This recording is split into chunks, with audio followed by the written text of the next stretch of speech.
चलिए आज जरा समय में पीछे चलते हैं, उस दौर में जब दक्षिण एशिया में पहला महान साम्राज्य उभर रहा था, मौर्य साम्राज्य। ये सिर्फ एक साम्राज्य की कहानी नहीं है, ये उस कहानी की बात है जिसने एक पूरे उपमहाद्वीप को शक्ल दी और जिसकी छाप, आप यकीन मानिए, आज भी हमारे साथ है। लेकिन इस कहानी में उतरने से पहले एक सवाल, एक पहेली। ये जो प्राचीन स्तंभ दिख रहा है और जो भारत का आधुनिक झंडा है, इन दोनों के बीच आखिर क्या कनेक्शन हो सकता है? ये सिर्फ डिजाइन की बात नहीं है, इनके तार इतिहास में बहुत बहुत गहरे जुड़े हुए हैं। और इसी सवाल का जवाब वो छिपा है दक्षिण एशिया के पहले महान साम्राज्य की कहानी में। तो चलिए साथ मिलकर इस साम्राज्य के बनने, इसके चलने और इसकी जबरदस्त विरासत की एक एक परत को खोलते हैं। तो सबसे पहले बात करते हैं शुरुआत की, एक जुड़ाव की, एक एकीकरण की, एक ऐसा दौर जब छोटे छोटे बिखरे हुए राज्य पहली बार एक साथ आए और एक विशाल शक्ति के नीचे एकजुट हुए। देखिए, चंद्रगुप्त मौर्य के आने से पहले ये पूरा इलाका कैसा था? एक तरफ नंद साम्राज्य था और दूसरी तरफ कई छोटे छोटे बिखरे हुए राज्य। लेकिन फिर आए चंद्रगुप्त और अपनी जबरदस्त सैन्य ताकत और गजब की कूटनीति से उन्होंने न सिर्फ नंद वंश को हराया, बल्कि इतिहास में पहली बार इतने बड़े हिस्से को एक किया। मतलब जरा सोचिए, पश्चिम में अफगानिस्तान से लेकर दक्षिण में दक्कन के पठार तक। कमाल की बात है। अब इतने बड़े साम्राज्य को कंट्रोल करना कोई आसान काम तो था नहीं। इसका तरीका भी बड़ा दिलचस्प था। राजधानी तो थी पाटलिपुत्र, उसके अलावा तक्षशिला, उज्जैन और कलिंग जैसे बड़े शहरी सेंटर्स भी थे। लेकिन इन मेन सेंटर से जितना दूर जाते थे, साम्राज्य का कंट्रोल असल में वहां बैठे मिलिट्री कमांडरों के वफादारी पर ही टिका हुआ था। मतलब लॉयल्टी ही सब कुछ थी। तो सवाल उठता है कि भाई, इतना विशाल साम्राज्य आखिर ये चलता कैसे था? इसका इकोनॉमिक और एडमिनिस्ट्रेटिव सिस्टम क्या था? चलिए पता लगाते हैं कि इस शाही इंजन को आखिर कौन सी ताकत चला रही थी। सबसे पहले तो इसके साइज का अंदाजा लगाइए। मौर्य काल में दक्षिण एशिया की आबादी करीब करीब 1.5 से 3 करोड़ के बीच थी। उस जमाने के हिसाब से ये नंबर हैरान कर देने वाला है।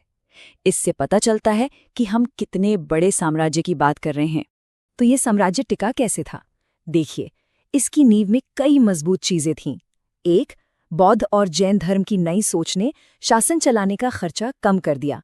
दूसरा, सिक्कों का इस्तेमाल बड़े पैमाने पर होने लगा, जिससे व्यापार करना बहुत आसान हो गया। तीसरा, लिखने पढ़ने का चलन बढ़ा, जिससे बड़े बड़े और मुश्किल सौदे भी होने लगे। और शायद सबसे जरूरी, सड़कों का एक कमाल का नेटवर्क, खास तौर पर उत्तरा पथ।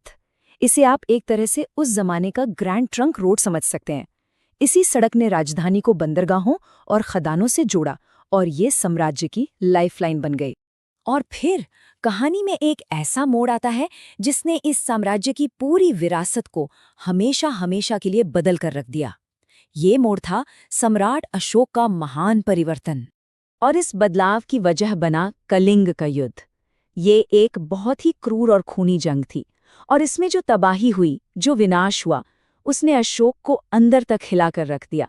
बस यहीं से उनकी जिंदगी और उनके शासन करने का तरीका हमेशा के लिए बदल गया। उस युद्ध के बाद अशोक ने धम्म की नीति अपनाई। अब ये सिर्फ एक शब्द नहीं था, ये सरकार चलाने का एक बिल्कुल नया तरीका था, एक पूरी फिलॉसफी थी।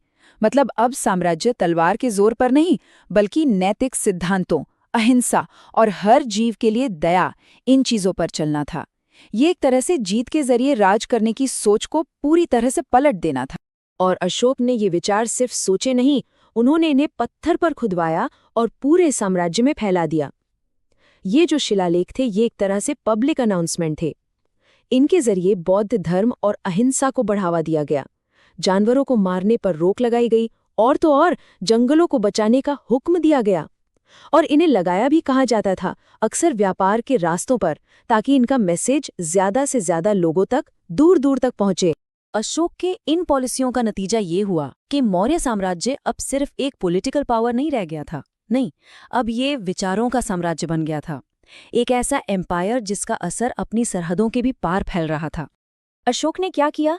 उन्होंने बौद्ध धर्म के प्रचारकों को, मतलब मिशनरीज को, श्रीलंका भेजा, सेंट्रल एशिया भेजा और भी दूर दूर के इलाकों में भेजा।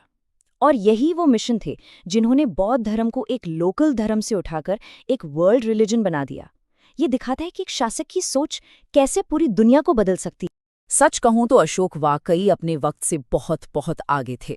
आज के जो एनवायरमेंटल हिस्टोरियंस हैं वो जब जंगलों और जानवरों को बचाने के उनके आदेशों को पढ़ते हैं तो उन्हें उस सोच का एक बहुत पुराना प्रतीक मानते हैं। मतलब कमाल की बात है ना कि 2000 साल से भी पहले कोई राजा इन चीज़ों के बारे में इतनी गहराई से सोच रहा था। और बस यहीं से हम घूमकर वापस अपनी शुरुआती पहेली पर आते हैं कि आखिर इस पुराने साम्राज्य की गूंज आज के भारत में सुनाई कैसे देती है। जवाब बिल्कुल हमारी आंखों के सामने है। साल 1947 में जब भारत आज़ाद हुआ तो जवाहरलाल नेहरू के प्रस्ताव पर सारनाथ में मिले अशोक के सिंह स्तंभ को भारत का राष्ट्रीय चिन्ह यानी नेशनल एम्ब्लेम बनाया गया। और उसी स्तंभ के नीचे जो धम्म चक्र बना है वही चक्र आज हमारे तिरंगे के बीच में शान